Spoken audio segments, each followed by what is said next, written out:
Thank you so much, everyone, for joining me in this awesome session at Cloud Village DevCon in a virtual edition. So today I'll be focusing on talking on Kubernetes Code. It's a project meant to be trying to teach Kubernetes security by using vulnerable by design labs. So today I will be like a big disclaimer, trying to be not showing us slides or mostly focusing on the demo and how the project can be set it up and used as a normal user and learn from it and go back and try out your Kubernetes skills, right? So without due, let me go head over to the project. This is the project. You can find it in the github.com/Madhu Akula Kubernetes Code. As you see, it's pretty much try to design for intentionally use of learning towards Kubernetes security. It doesn't matter if you are someone beginner or trying to learn offensive side or defensive side, or even some kind of tool which you are trying to learn and see how it is effective, right? So we kind of look at like some of the scenarios and see how it looks like, right? Uh, yeah. Before we diving into the Goat project, let me just zoom in a bit, see, making sure everything is fine. So we kind of have a ton of scenarios in this Goat, which is like basically trying to take this naming from similar to WebGoat, which is a standard OWASP project for years. And we kind of showcase a different variety of scenarios on different areas, both offensive security and defensive side of the Kubernetes. So let's see how it goes. Bit about me. Myself, Madhu Akula. I kind of working towards Kubernetes and containers for quite some time, nearly past 4 years. Apart from that, I have been trying to present my research and share with the community around the world, like Black Hat, DEFCON, Usenix, O'Reilly, a bunch of other conferences. I'm fortunate to find some kind of vulnerabilities quite some time back and contribute to the community, especially open source ecosystem, and also part of bunch of communities like all the DevOps and all, and also written and reviewed a bunch of books. And yeah, that's pretty much about me. Regarding the project, if you are someone who are getting started with Kubernetes, I would highly recommend learning the basics before trying out this project. So it adds a ton of value than learning directly the security parts, right? I feel that if you understand the technology, the most of the concept which you learn from security can be applied here, right? Sometimes whatever you say firewalls, maybe in cloud world they call it as like security groups or NACL, right? Something like that. In Kubernetes, maybe they call network security policies, right? So this terminology may differ a bit. I would highly recommend learn about the technology and understand these concepts so that you can make most out of it than just diving it. If you are someone new to Kubernetes, it's an open source container orchestration system mainly designed for deploying your applications into the cloud so that you can scale and manage efficiently. It was originally created by a project from Google called Bark, and now they donated this as a Kubernetes to CNCF, which is the Cloud Native Computing Foundation. And I definitely highly recommend this video. I think I do a bunch of trainings and workshops. So everyone, I highly recommend to go through this video. It is kind of children's way how you can explain Kubernetes to someone which is just getting started, right? And yeah, maybe I can just give a very quick fast track 1 minute version of overview, which is definitely hard though. In Kubernetes, there is a concept like master and node, like where it's like client server architecture type. So the master holds a bunch of components, which means master node has something called API server, which is like a brain of Kubernetes. It doesn't matter if you are sending a request from external world or internal components, which are like something like their own processes, which is talking to the Kubernetes, right? So it has to go through the API server. So think of this as a quite critical component in the Kubernetes, like a brain, right? Once it sends, so the etcd is like a database. It's kind of key value store where it stores all this data. And okay, let's say as a developer or DevOps team, I sent like I wanted to scale like 10 nginx pods in a Kubernetes and run it, right? So to answer this, like where I have these resources and everything, so scheduler is the job to pick up like how much resources I have in the nodes, where I should schedule and all these things, right? So controller manager is like kind of the way how it's like talk to this etcd and making sure these are running always the declared or desired state, right? So this is a very high level. I think there is ton of things once you get into the details. Similarly, let's say once scheduler says I wanted to deploy this pod into some node, right? So kubelet is another process which sits on the node, making sure talking to the runtime. It doesn't matter it is Docker, run, Cicada, or some other container runtime. So it is talking to the container runtime which is in the node to schedule the pod which is told by like API server, right? And it kind of works across like sharing this data here from to the API server as a way, right? And another thing is like a kube proxy, which is like traditional IP tables rules, right? So which kind of connects these services across these nodes to serve to the users and applications and services, right? And all your pods are deployed here. Pod is like a minimal list unit. It can have one or more containers, right? So this is like a super quick one-on-one view, but I would highly recommend refer to the documentation. They have ton of really detailed things. And also, if you're someone trying to get started, I would highly recommend this Kubernetes by examples. If you stuck something, maybe I want to just know what is exactly is namespaces or volumes, right? Maybe you can quickly get your hands on top of it. So these are quite learning material if you are someone getting started. Okay. So let's say that you already a bit comfortable with Kubernetes. Like now I wanted to go and understand what kind of security things I can identify issues or like learn and secure the cluster, right? So I feel because I have been doing trainings for quite some time, it's tough to people to set up these environments. So what I have done is I try to create an online playground, which is just by clicking in a URL, you can start a browser environment where you can play with this project and try to learn as a concepts rather than focusing on your setup and understanding the complexity of the things, right? So you can go ahead and start here, like click on the launch, which means that it will start a Kubernetes cluster for you within the browser. And once you run these two commands, it kind of sets up a project for you, right? So whatever the guide you see, it is detailed in a way like everything is documented, what all things you can go back and try. Definitely, I don't have enough time to cover all of these scenarios, but I try to document each and every step by step so that you can go back and apply this learning knowledge, right? So while it is trying to set up, like you can see that we just set it up and we hit the enter, it will go ahead and set up the some of the scenarios which we are going to play around today or after later as well. And we can able to get the access after this, right? So for the sake of the time, I try to set it up already. I can just type kubectl get nodes. You can see that there are a bunch of nodes. Sorry, again. So you can see 3 nodes running within the Kubernetes cluster, and which means the 3 node parts of the nodes are there in the Kubernetes side. And you can also see bunch of pods, which means number of containers, 1 or more running, right? In some cases 2, some cases 1, right? So this is like a kind of trying to replicate a real world cluster with intentionally vulnerabilities to showcase how Kubernetes security we can learn, right? So if you are someone like playing this using Katacoda, or definitely you can set it up your own. So you can also do like making sure the pods all are running before you hitting the last script, which is nothing but trying to expose the all vulnerable apps or services within your local system, so that it may not expose to the internet. Someone like a real attacker may not just exploit your cluster, right? And also, I would highly recommend, maybe I didn't go through the disclaimer a bit early. Maybe I think I might have put, please do not try to put or run your Kubernetes Goat project on your production workloads or in your company workloads, which basically has intentionally vulnerabilities. So it doesn't come with any warranties or guarantees. So making sure, try to run in your safe environment, try to run in a play environment where you can just try it out things, right? Cool.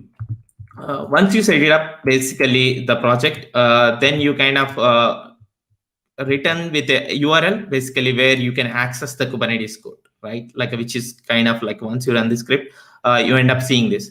So this is how it looks like. This is kind of a home for the Kubernetes code, where you can find out all the scenarios which is available and how you can get started with them to learn or practice, right?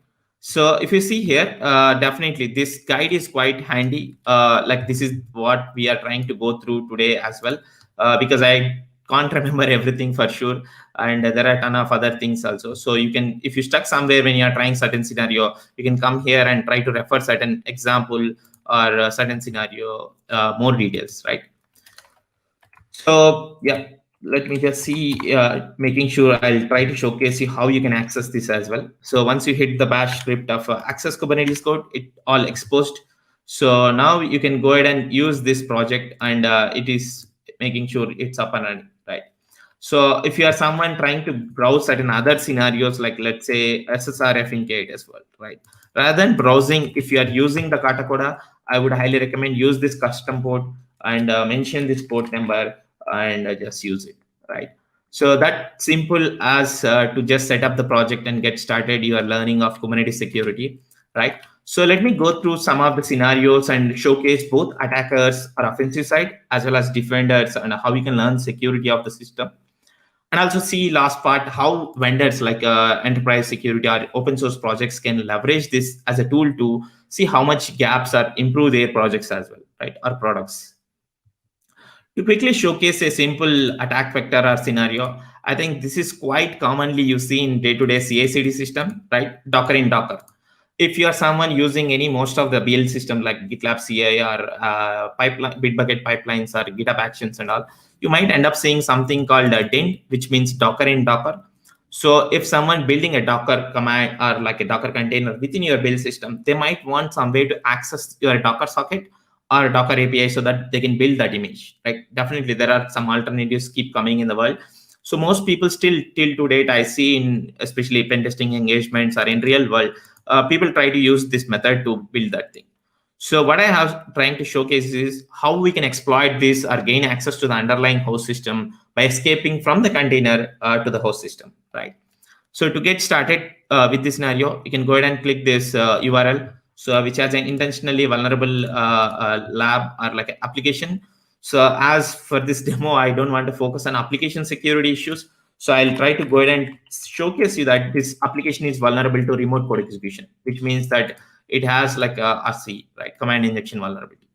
So from here, which means that you have to identify what is this it is running in and how we can get escape out of this container by looking at different paths and aspects, right?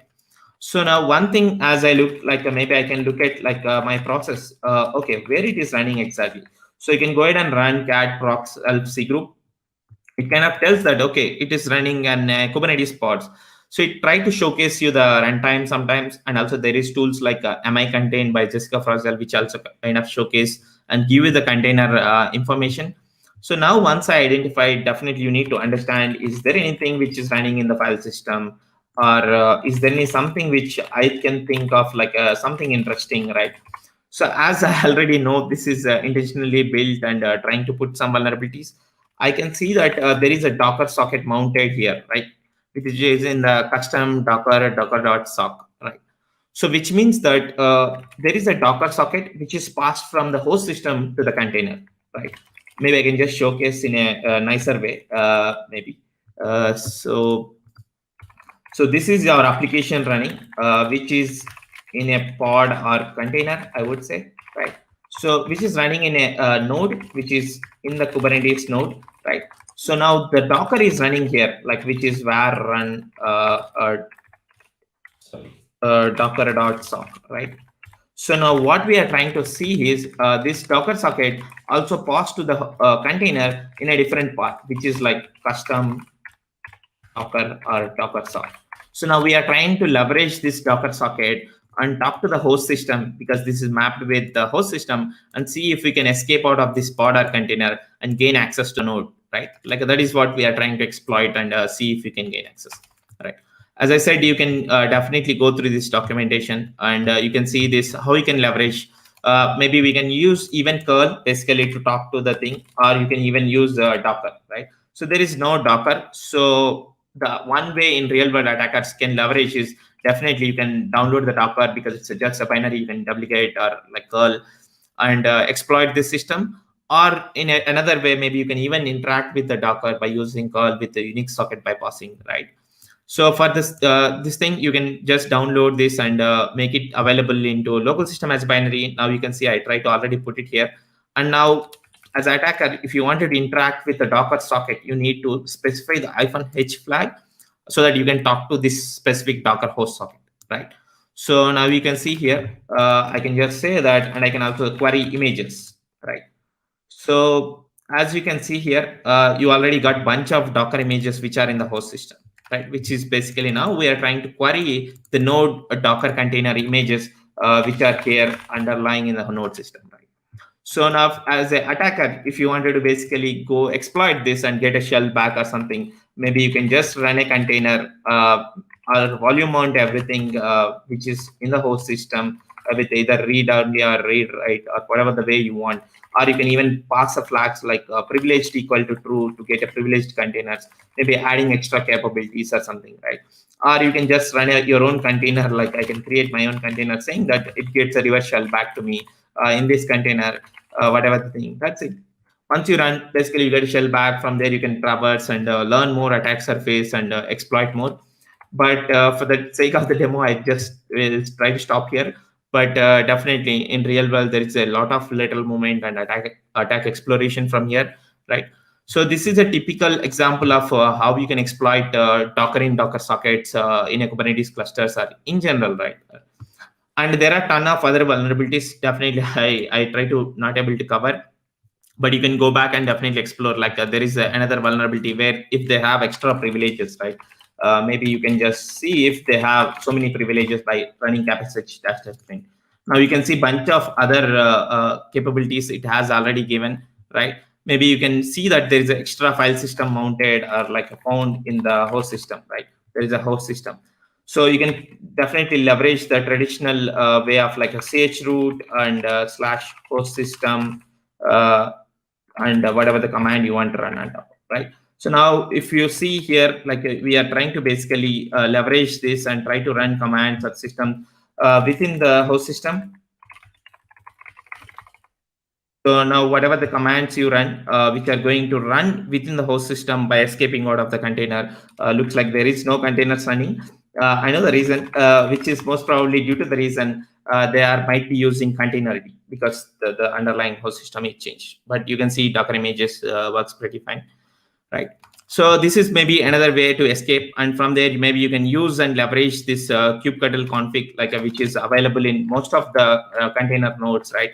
So which is in etc Kubernetes, and you can see kubeconfig. So this is a kubelet config, which means that it used to talk to the master node, like as you see when you describe the architecture, right? So as an attacker, you can also leverage this config like kubectl dash dash kubeconfig and pass the flag of whatever the config which you found, kubelet dot kubeconfig and get pods, right? So now we can use this to query if any pods available within the cluster and see if it can be able to use this privileges or something to get the data, right? Looks like, yeah, cool.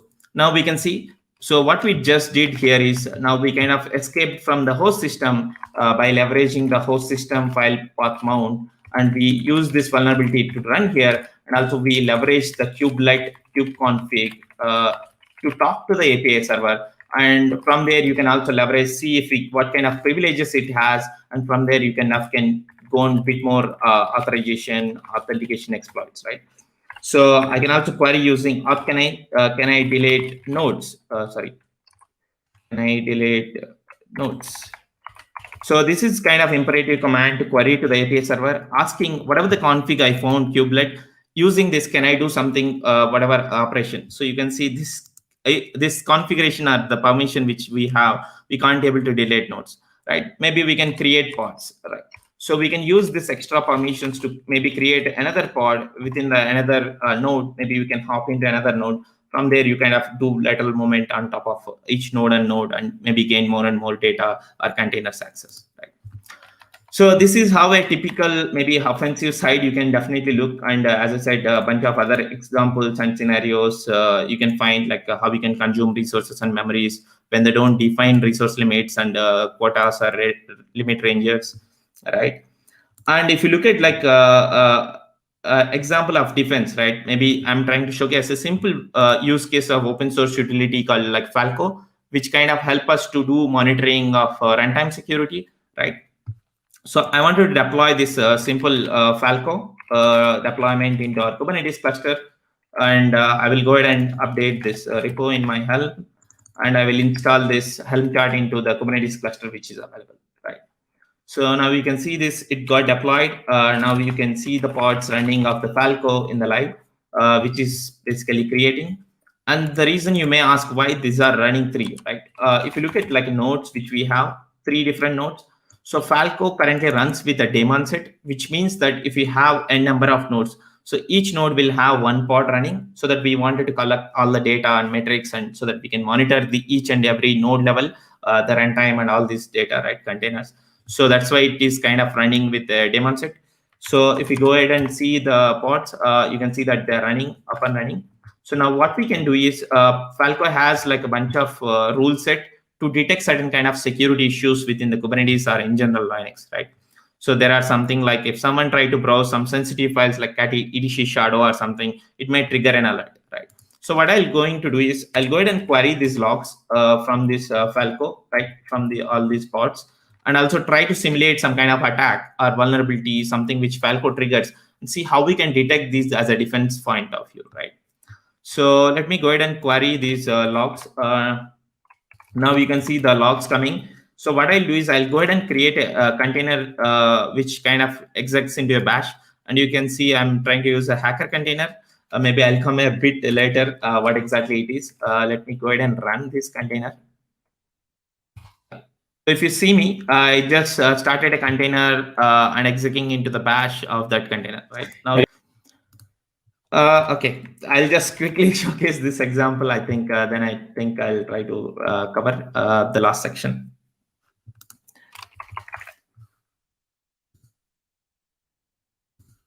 Yeah. So now, as you see, whenever some kind of new triggers happens within the Kubernetes cluster in terms of security point of view, you can see this logs coming up, right? So let me go ahead and do the simple example, right? Cat etc shadow. Whenever I read the file sensitive, because as you see, Falco has a rule set for that. It automatically detects that which container it got triggered and which file it has read, which container, which node. So it kind of provides a detection or defensive mechanism to understand, identify like a security point of view, what kind of things happening around the system and all.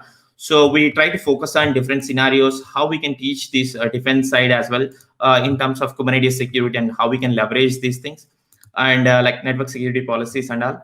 As I'm trying to come to the end, as I said, please give it a try. There are a ton of other scenarios which I couldn't cover. And also I try to showcase some vulnerability reports from some of the tools which are open source as well as the commercial, maybe not commercial, to see how they can detect these things as part of your CI/CD file system, like privilege escalation is allowed. So maybe you want to detect them. So these are also quite helpful when you are trying to learn and how you can apply in your organization and all. So with that, I think thank you so much once again for giving the opportunity, and I would highly recommend give it a try and see how it looks like, and share the feedback. And also, if you like the project and if you use, please share us some love by giving your handle or name, so that we can maybe helpful for us to take feedback and improve this as well.